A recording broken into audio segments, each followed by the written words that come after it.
Alright, I've been having a hard time trying to exercise by simulating standing up. So I kind of found a way, sort of, or something to get started.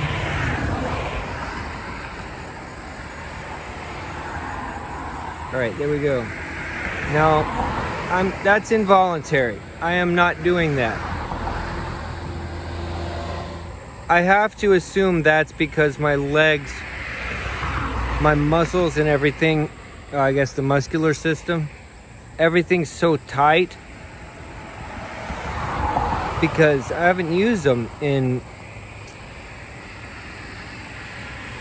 a couple years, pretty much. I've had a hard time trying to build leg muscles because OxyContin took them all from me. That's why I haven't moved in most of a year, or at least prior to June 29th. So I'm just gonna, I felt like I've been in a stalemate recently. And the reason why I can't do anything is because I have no legs. I have no leg muscles. Which I had at least something before I started taking OxyContin a year ago. But this really isn't work other than getting my feet and legs positioned correctly.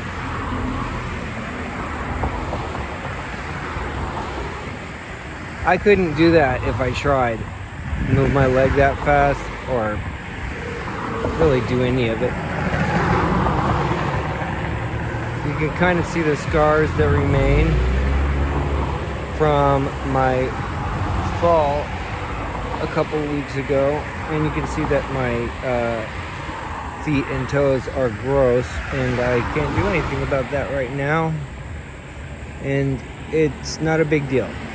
It might be gross, but you know what? You can worry about that. If that's your feet, you can worry about it. I don't have to. When I get healthier, then I can worry about little shit like that.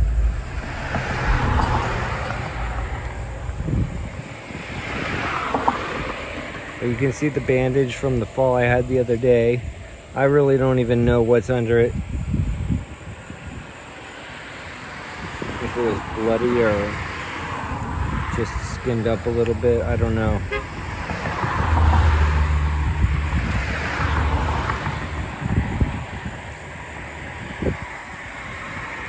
I'd like to be a lot farther than this by now, but I just can't be.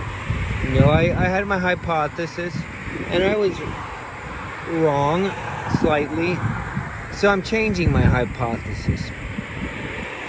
That's how science works.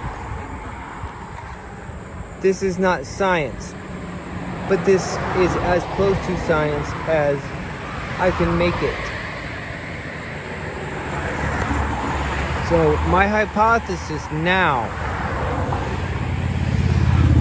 is that I'll be able to stand up whenever I build some muscles in my legs. I didn't know they were gone until, well, after my original hypothesis.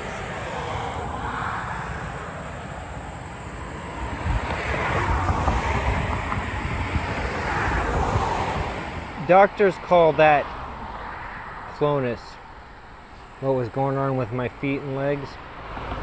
It's part of MS and probably some other illnesses. I haven't ever really thought about it too much, but my interpretation is that just like spasticity, it's the result of tight muscles. It has nothing to do with multiple sclerosis or any other disease. It's tight muscles. I'm like one of those toys, like with Goofy on it, where you press the pedestal, the bottom of the pedestal, and it loosens up the elastic inside. At first, when he's standing upright, all the elastic is tight. When you press the button, it loosens it up. I'm like the untouched Goofy. Everything, my muscular system, my ligaments, my tendons, I don't know. The way I see it, they've all shortened throughout my whole body. I feel like before I can really progress, I have to get stretched out. And I guess that's part of my new hypothesis. I've never been like this before. OxyContin destroyed me. I was already destroyed, but I was nothing like what. I'm still not back to where I was a year ago, because I could almost stand up a year ago. I can't even come close, even if it looks like it, because I have no leg muscles. And I don't think it's just because OxyContin made me very inactive.